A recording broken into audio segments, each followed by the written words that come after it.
Professor, a gente abre a nossa conversa com a matéria do G1, que traz a seguinte manchete: Blinken diz que Netanyahu aceita a proposta de cessar fogo e pede para o Hamas fazer o mesmo. A gente já noticiou aqui, tem acompanhado que o secretário de Estado dos Estados Unidos está em Tel Aviv desde domingo, tentando um acordo entre Israel e Hamas. O Hamas ainda não se pronunciou sobre essa proposta apresentada na semana passada. Professor, quais são os pontos divergentes? O que a gente pode esperar dessa tentativa de acordo entre Israel e o Hamas? Se eu for falar dos pontos divergentes, vai o programa inteiro na AMA. Só tem ponto divergente, não tem ponto de unidade. Eles, na verdade, aboliram a proposta que o próprio Biden apresentou, eu resumi a proposta ontem, que o Conselho de Segurança aprovou. Eles jogaram no lixo aquela proposta e agora fizeram uma outra proposta, endossada pelos representantes dos Estados Unidos, não sei quem, mas os Estados Unidos se fazem representar num evento desse, sabe por quem? Pela CIA. Eu nunca vi, claro, o Blinken está lá, mas a CIA e o Israel faz-se representar, sabe por quem? Pelo Mossad. Mossad é a CIA de Israel. Eu nunca vi assim uma negociação entre o Egito e o Catar, e aí os Estados Unidos e Israel mandam agências de inteligência para participar de conversas. Bom, o mais importante é, o principal interessado não está presente, que é o Hamas. Ele não se sentiu em condições de participar, não é, porque ele está sendo desrespeitado. Bom, qual é a novidade? O pior da proposta que está colocada, que não tinha na proposta de julho.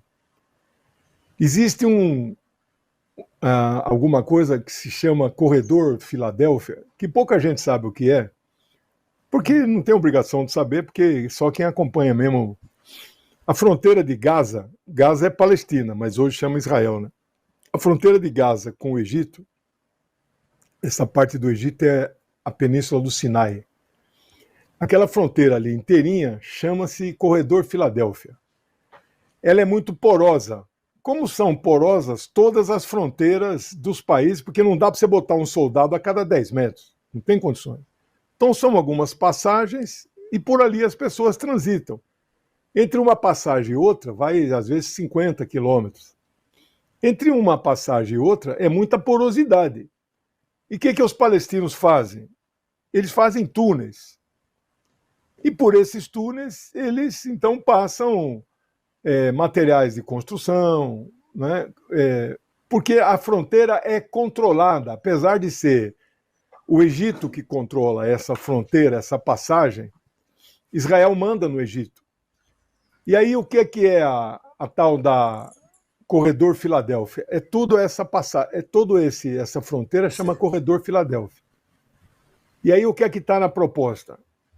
Além de Israel não sair totalmente de Gaza, toda essa fronteira chamada Corredor Filadélfia vai ficar sob controle de Israel.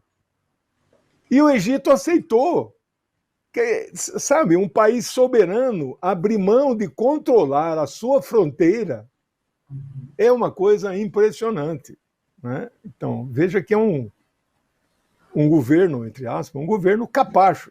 Tá o Blinken falando, eu vi agora na primeira página da Reuters, é a mais antiga agência de notícias do mundo, 1840, está na primeira página, ele sentado ao lado não, né? Ao lado sentam chefes de Estado, ele não é um chefe de Estado, sentou na frente.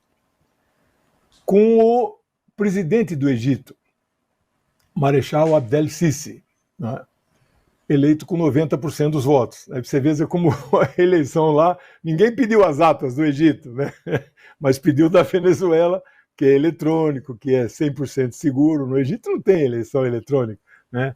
Tudo no bico de pena. E o Blinken, então, em audiência com o presidente do Egito, agradecendo o esforço que o Egito está fazendo pelo cessar-fogo, não é pela paz, cessar-fogo. Não vai ter cessar-fogo. Nesse momento, e aí ele anuncia para o mundo inteiro, o Blinken, que o Netanyahu aceitou. Aceitou nada. Mentira. O cessar-fogo não vai acontecer, porque o cessar-fogo significa praticamente o fim do governo Netanyahu. Aliás, falando em fim do governo, se houver novas eleições em Israel, ou seja, pode ser que acabe o governo mesmo. Esse ao lado dele aí é o presidente de Israel, não é eleito pelo voto direto. Lá é parlamentarismo, né? O sobrenome dele é Herzog. A mesma família aqui que mataram o Vladimir Herzog em São Paulo, são famílias judias, né? Então ele encontrou com o presidente de Israel, mas não manda em Israel. Quem manda em Israel é o primeiro-ministro, né, Netanyahu. Mas ele fez questão de encontrar. Blinken é também judeu. Você veja a força dos judeus nos Estados Unidos, né? Blinken é um judeu e é sionista também, claro. Então você veja como que ele pode dizer que defende os interesses dos palestinos. Claro que não defende, né? E aí saiu uma pesquisa em Israel, nesse momento, se o parlamento for dissolvido, e esse que está falando tem o poder de dissolver o parlamento, esse é o único poder que ele tem, e novas eleições acontecessem nesse momento, adivinha quem venceria as eleições novamente? É ele mesmo, Netanyahu. Mas por quê?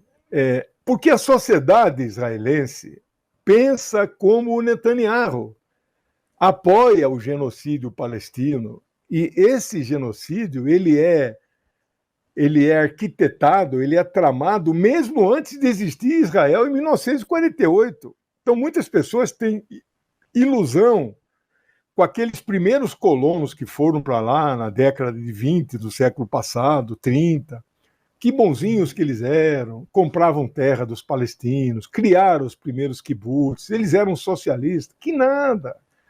O objetivo era o genocídio, era expulsar os palestinos de lá e tomar a terra deles. E chegar ao que chegou hoje. Então, 70%, 80% dos que moram em Israel são a favor do genocídio. Por isso que Netanyahu é um homem popular. Ele é o primeiro-ministro mais longevo da história. É a 6ª vez que ele é primeiro-ministro. E uma das vezes foi 13 anos seguidos. Eu nunca somei as 6 vezes quanto tempo deu. Vou até fazer essa pesquisa. Então, essas são as informações.